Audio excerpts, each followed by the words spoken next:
Ariel Sharon was a study in contrasts and transformations.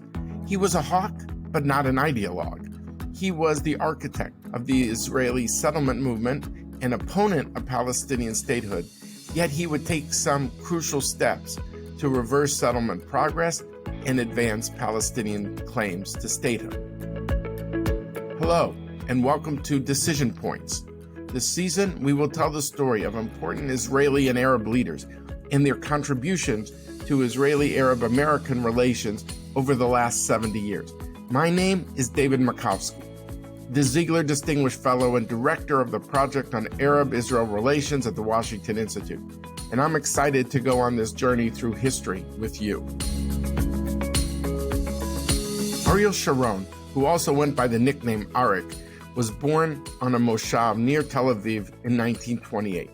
Widely regarded as an extraordinary soldier, Sharon's military career included every Israeli war, from the 1948 War of Independence until the 1973 Yom Kippur War.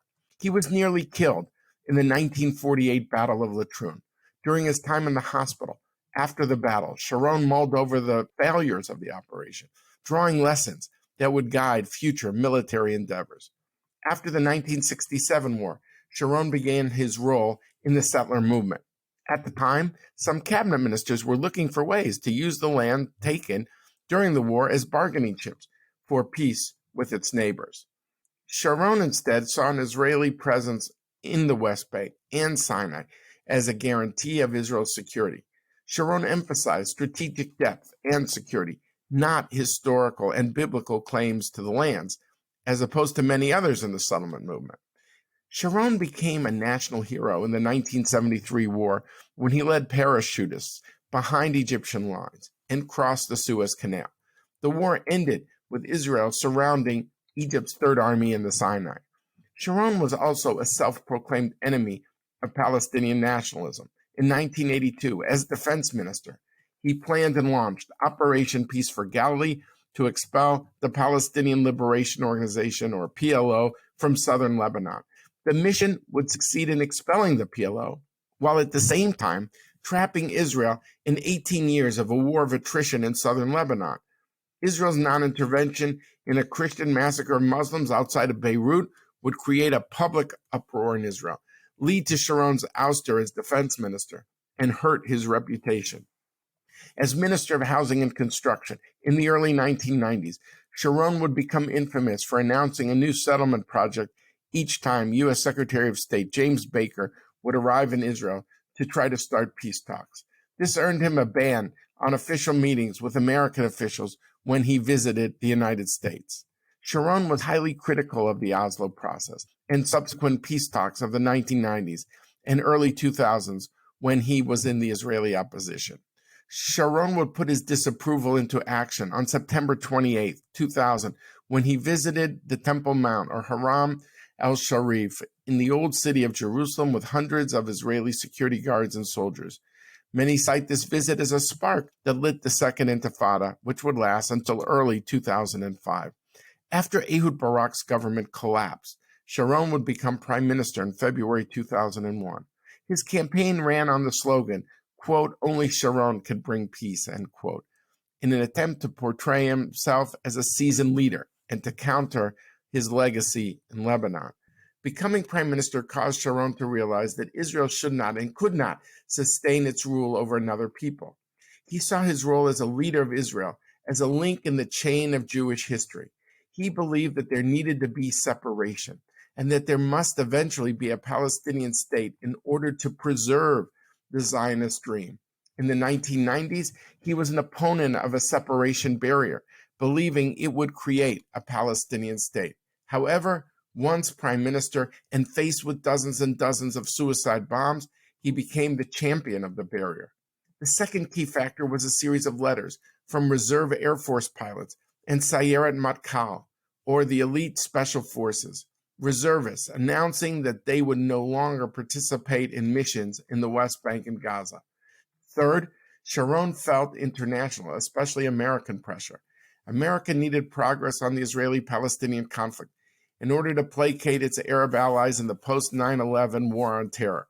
Part of this progress was in the 2003 roadmap to peace, which Sharon and Palestinian Prime Minister Mahmoud Abbas agreed to with reservations. When Abbas resigned, due to a conflict with Yasser Arafat, it should be pointed out, Sharon began to lose hope that this roadmap could be implemented. National Security Advisor Condoleezza Rice pointed out that Israel had to do something drastic to, quote, rock the boat, end quote. In December 2003, Sharon gave his first public talk about the disengagement plan, which would involve dismantling all 21 Israeli settlements in the Gaza Strip and the removal of the Israeli Defense Forces from the territory, although Israel would maintain control over the coast and airspace. Additionally, the plan called for removing 4 settlements in the West Bank. Today, the State of Israel took a step of great importance for its future. The government of Israel approved the disengagement plan I presented. Israel is taking its future into its own hands. The move was incredibly divisive among Sharon's base, inside the Likud party. He wound up leaving the Likud party, where he had been a member for his entire political career, and he formed the new Kadima party. From August 15th to September 12th, 2005, Israeli soldiers carried out the evacuation of settlers, sometimes forcibly removing those who protested the plan. Sharon had kept his word.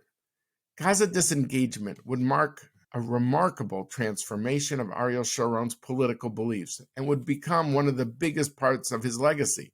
It would also become one of his last actions in Israeli politics. 3 months after the evacuation was completed, Sharon suffered a series of strokes that put him in a coma, and he passed away in January 2014. Here to discuss Ariel Sharon's transformation from settlement architect to the evacuation of Gaza are Stephen Hadley, who's joining us from Washington, and Dov Duby-Weissglass, who's joining us from the Tel Aviv area. Stephen Hadley served in several U.S. administrations. He was Deputy National Security Advisor in George W. Bush's first term, and he was the National Security Advisor during Bush's second term as Condoleezza Rice became Secretary of State. Duby-Weissglass is an Israeli lawyer who served as the closest policy advisor to Sharon when he was Prime Minister and had been a close confidant to Sharon for decades. He was one of the key architects of the Gaza disengagement. Duby, give us a sense of Sharon's persona. In his era as a prime minister, he was an entirely different person. He always used to say that he is the last one who can look right into the eyes of the Israelis and tell them, listen, guys, we had a dream. It didn't come true. What he meant is the Eretz Israel Shlema, the greater Eretz Israel. What we accomplished, we did. What we did not, we will never do. So it's about time to bring an end to it. And basically, that was the main guideline that led him to adopt, to endorse so intensively the two-state solution that was led by President Bush, and to deeply believe that he's the last one who can bring about a political solution with the Palestinians. After the assassination of Yitzhak Rabin and after Ezer Weizmann passed away, he was the last leader who was actively fighting during our War of Independence, who was not just still alive, but also still politically active. And he believed that the fact that he is the last remaining one, in a way, gives him or empowered him with a different political challenge, to be more accurate, with a different public challenge. He believed that to be one of the founding fathers, as it is, makes him capable to lead these revolutionary, this shocking move. And once he is gone, he used to say, he cannot see around him anybody else who can lead such a complicated political move as he contemplated. Tell us a little bit about those early days, about his relationship with George Bush. Sharon thinks, of course, this is Bush the younger. He will pursue the policies of Bush the father, as he used to call him, George H.W. Bush. And I think Sharon did not really know what to expect with respect to Bush. Second, I think, and Doobie can talk about this, the early meetings were difficult because, one, these men were different in age. They were different generations. And as you listen to Sharon, it wasn't clear. He had a little bit of a hearing problem. And in some sense, his spoken English seemed better than his comprehension of English. He would come in and he would have set formulas that he would use in the meetings with Bush in English that he was very comfortable with. So it sounded like you were having a conversation, but we many times were not sure whether he was really getting the nuances of what President Bush was saying. So there was a communication problem. And one of the things that was great when Doobie came on the scene is that Doobie would, in those meetings, would make sure that Sharon understood what the president was telling him. Second, at this point in Bush administration policy, it was before 9/11. I think Sharon felt that Bush did not appreciate the threat the terror posed to Israel. That, of course, changed after 9/11. After 9/11, of course, Sharon famously says the United States should be wary of selling out Israel to the Sunni states in the way that Europe had sold out Czechoslovakia before World War II. A comment that did not sit very well with President Bush. If I could just say for our listeners, this is because in the early days of 9/11, the president did endorse a Palestinian state at the United Nations. And he also thought that Bush would try to downplay his relationship with Israel in order to strengthen his relationship with the Sunni states to try to bring them on our side in the fight against terror. I think was increasingly very reassuring to Sharon that in some sense, Bush and Sharon were now on the same side and on the same page because both of us had to fight terrorism. And that, I think, was the source of strengthening the relationship between the two and building some sense of confidence of Sharon in Bush. One of the other things I think that brought Bush and Sharon together was increasingly, after a number of incidents, the Karen A incident, where the Palestinians were caught basically getting arms from Iran, which would then feed the Intifada, the violence in the Intifada. A number of things caused Bush increasingly to see Arafat as a failed leader, as he said, who was in bed with the terrorists. And of course, the more Bush came to that conviction, the more it again closed a gap between he and Sharon. But Bush also cautioned Sharon that for the Israelis to kill Arafat would provoke a response against Israel, of course, on the West Bank, but a broader response among the Arab world, and that was a problem for Israel, but it was also a problem for American interests. Bush had a different view of how to deal with Arafat, which came to fruition in the speeches he made in April of 2002 and June of 2002. When he basically branded Arafat as a failed leader who had not brought a better life for his people, and that it was compromised by terror. And in that June 2002 speech, he boldly called for new leadership among the Palestinian people, uncompromised by terror, committed to peace, and committed to building a democratic state with free institutions that would be worthy of the Palestinian people and would make a Palestinian state a good neighbor for Israel. Can you just say a word about how Karine A affected President Bush personally? It basically led the president to conclude that Arafat was a liar, that his protestations of wanting to cooperate against terror were not to be believed. Doobie, after hearing what Steve just said, from the Sharon angle, you were Sharon's closest advisors. You went with him to all these Oval Office meetings. To what extent did the Second Intifada, how that changed the way Ariel Sharon saw President Bush? As you rightly said, for many, many years, the relationship between Sharon and the U.S. administration were pretty sour.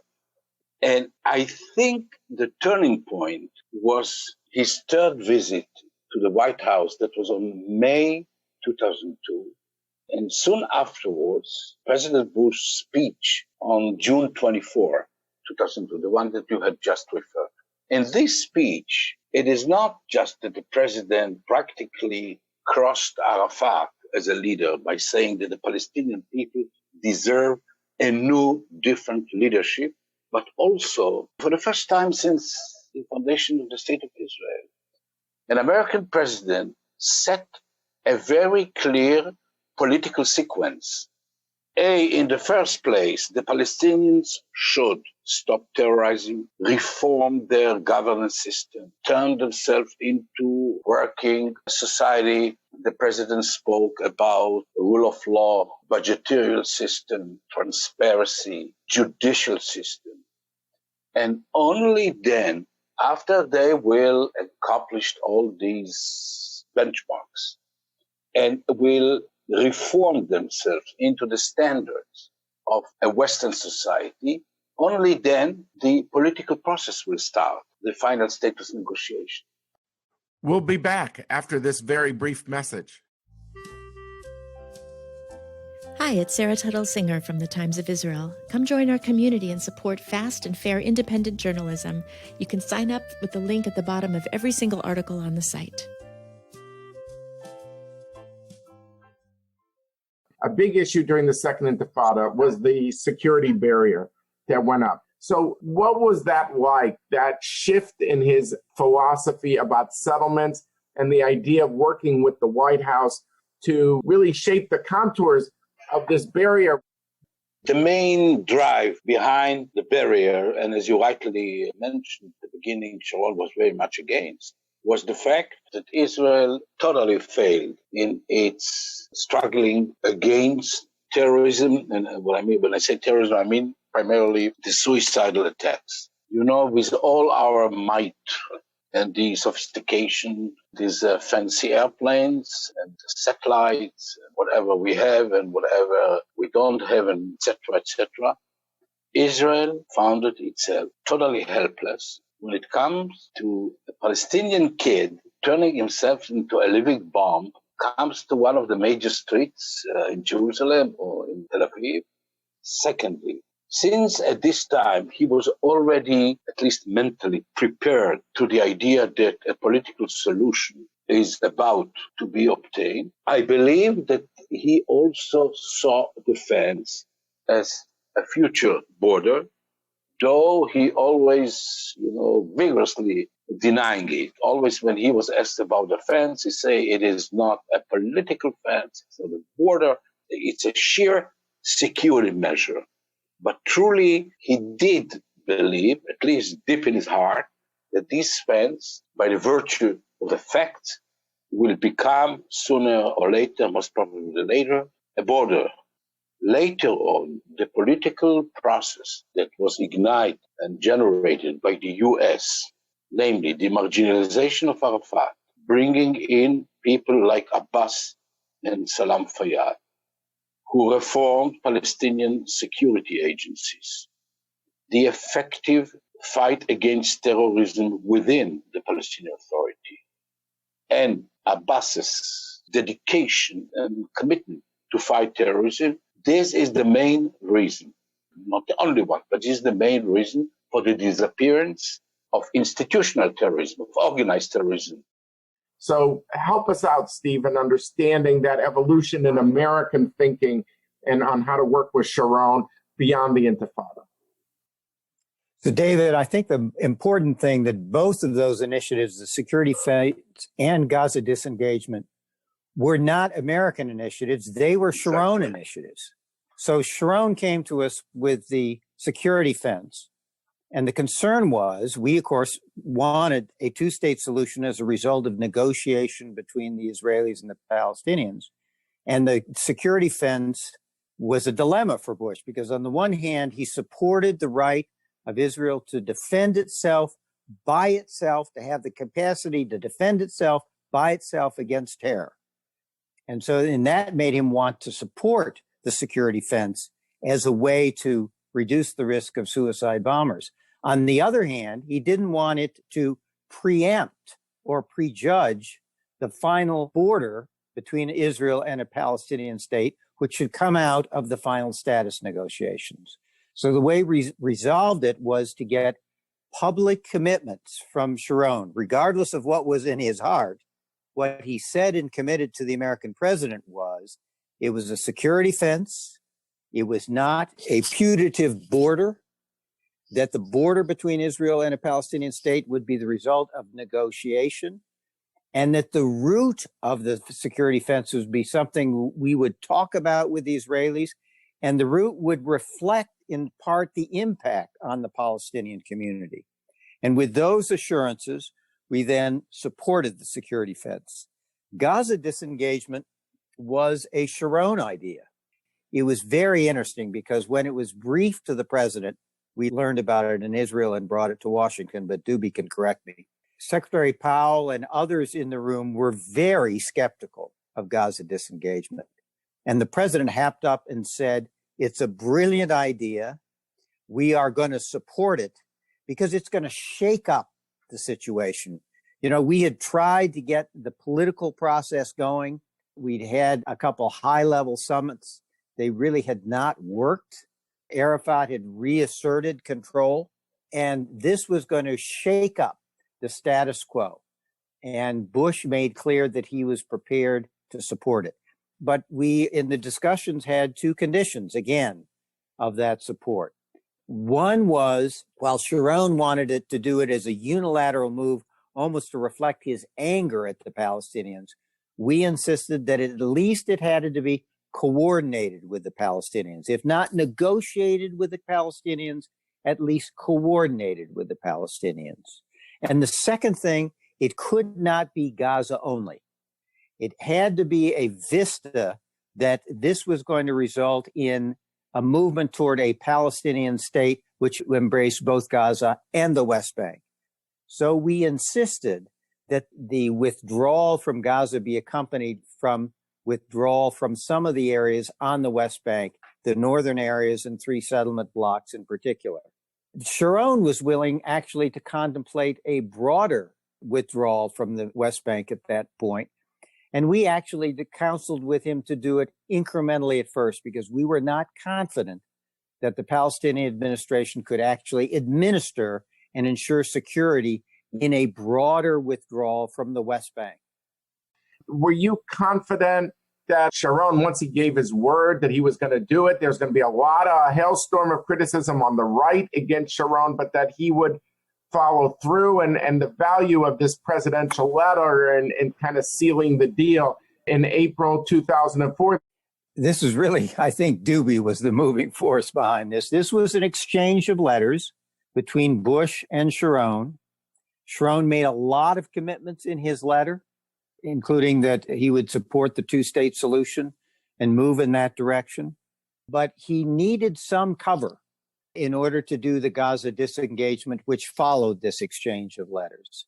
And really the two features that he got, and Doobie can speak more about this, was one, that a statement that with the creation of a Palestinian state, it is only logical that Palestinians would return to that state rather than Israel.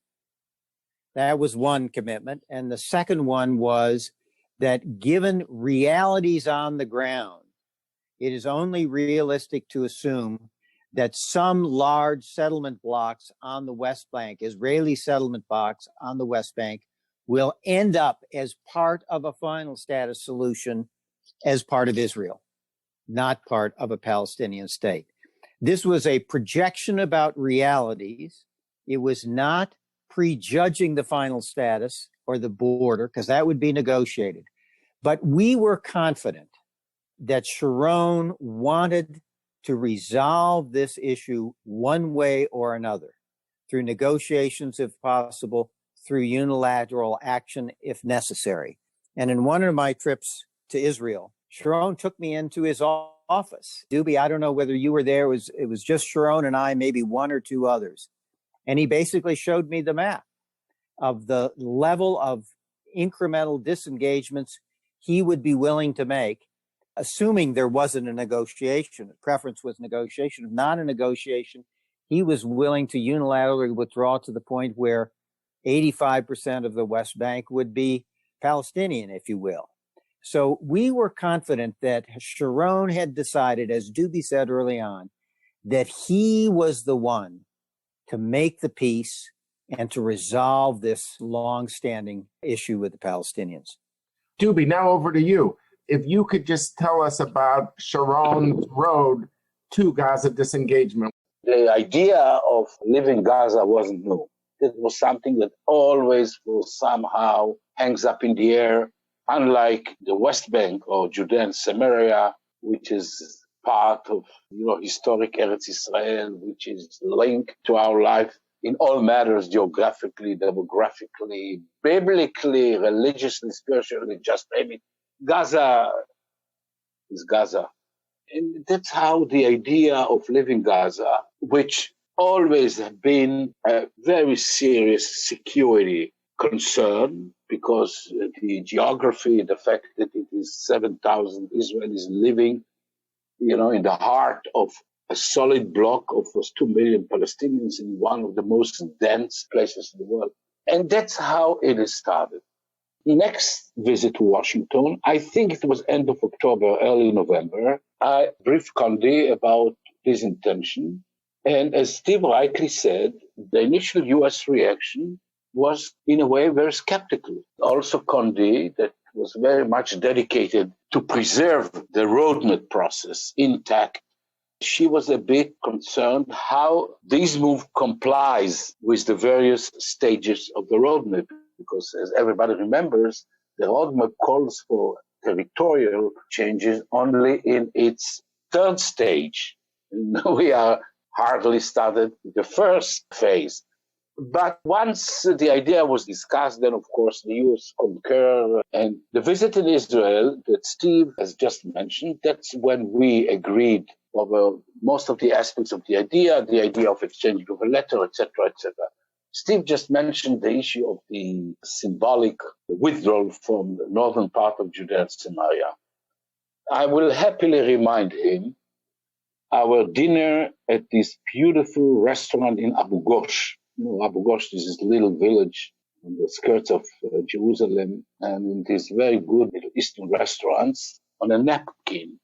And Steve's formula, which was historically recorded on a napkin in the Caravan restaurant in Abu Ghosh, stated an equation. He called it boldness for boldness. Namely, will Israel just leave Gaza, part of Gaza? For the United States, it is, in a way, a meaningless step. We will, of course, we will praise every withdrawal, but to leave part of Gaza, the United States will not consider it as a meaningful political step.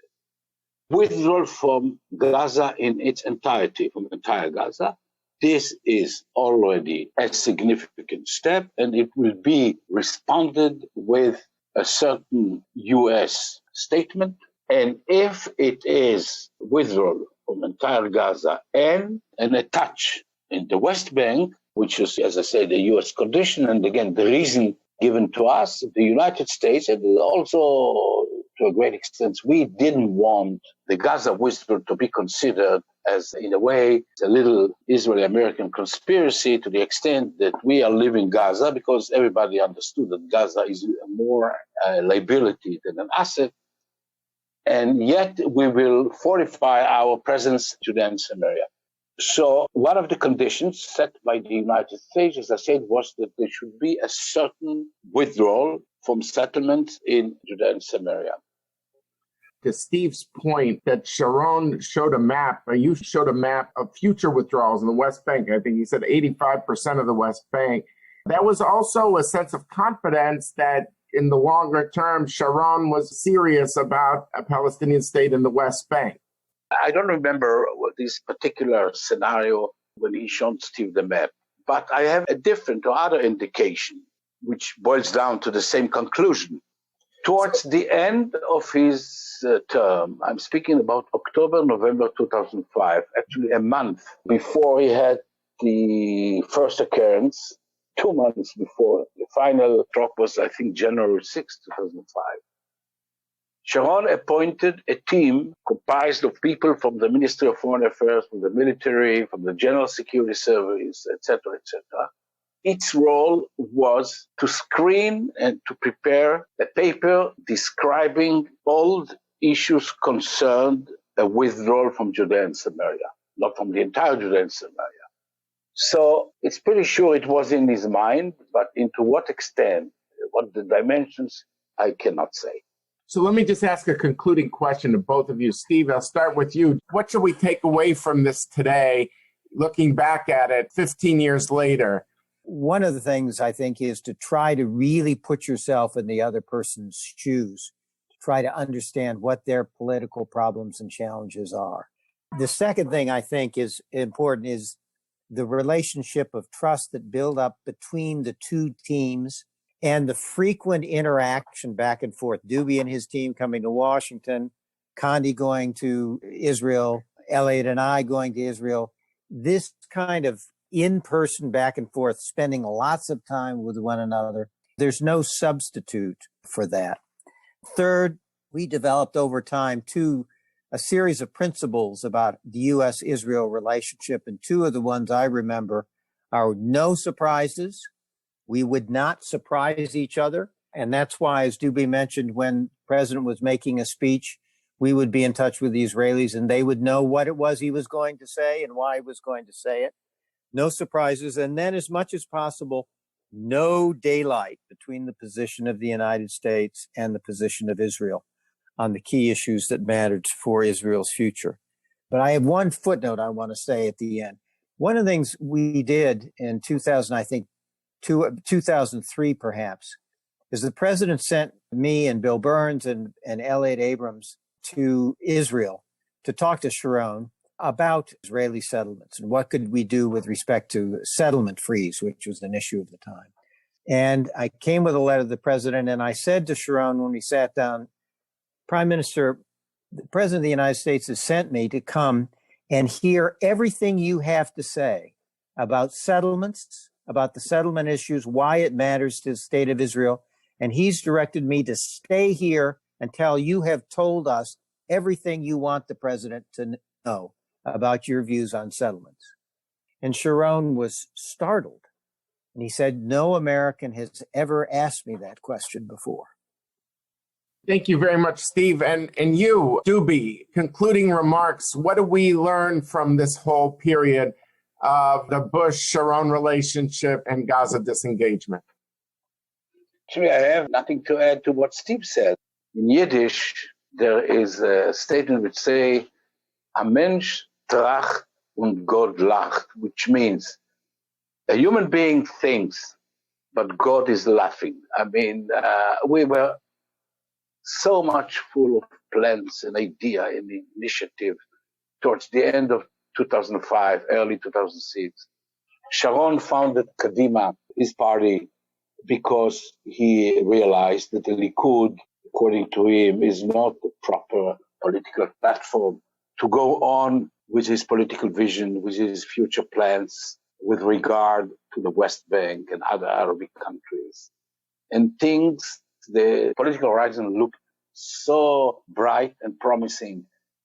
The last poll we had for Kadima, I think end of November, maybe December 2005, election was called for April 2006. That was indicated almost 50 MKs, Knesset members. We were expecting an overwhelming victory. And would it be the case, then of course the role of history would be different. But as we say, we thought God was laughing. And by January, he became a vegetable. So, as I said, I mean, it's an episode, but the master of the world apparently thought differently. I want to thank you both for your time. You've been both very generous. Nice to be with you. Duby, nice to talk to you again. Thank you, Steve. Take care. The image of Sharon embodies a very confident Israeli. Yet he was anything but confident when he dealt with George W. Bush in 2001. After all, he had been marginalized by the United States for his past actions. Now he was being ushered into the Oval Office. Sharon didn't sleep the night before. We now learn complicating factors about Sharon's hearing and his poor English. Moreover, the desire of the United States to maintain close ties with the Arab states in the immediate aftermath of 9/11 also made Sharon fearful that Israel would be sacrificed on the altar of geopolitics. Yet then things turned around. On Gaza disengagement, we learned from Steve Hadley that Israel was willing to evacuate 17 West Bank settlements, not just 4. Yet the Bush White House feared that the Palestinian Authority could not manage the aftermath in terms of security. There had been some speculation about Sharon's plans after Gaza disengagement, but I think the conversation we just heard from Steve and Duby confirms this at a very high level. Sharon was someone who defined his life through the prism of Israel's security. As controversial as his military career was, his tenure as prime minister reflected his definition of leadership. Sharon defined leadership as national responsibility, and this required action. And whenever it came to action, Ariel Sharon did not shy away. Thank you all very much for listening. Please go to your favorite podcast app and subscribe, rate, and review Decision Points. And please tell your friends. I've also recently published a book co-authored with Ambassador Dennis Ross on 4 key Israeli leaders called Be Strong and of Good Courage, How Israel's Most Important Leaders Shaped Its Destiny. I want to thank all of those who made this podcast possible. Our coordinator, Basha Rosenbaum, a researcher, Scott Boxer, Jeff Rubin, Scott Rogers, and Carolina Krauskopf of the Washington Institute, Richard Myron and Anouk Millett of Earshot Strategies, and Paul Woody Woodhull of District Productive. Thank you all.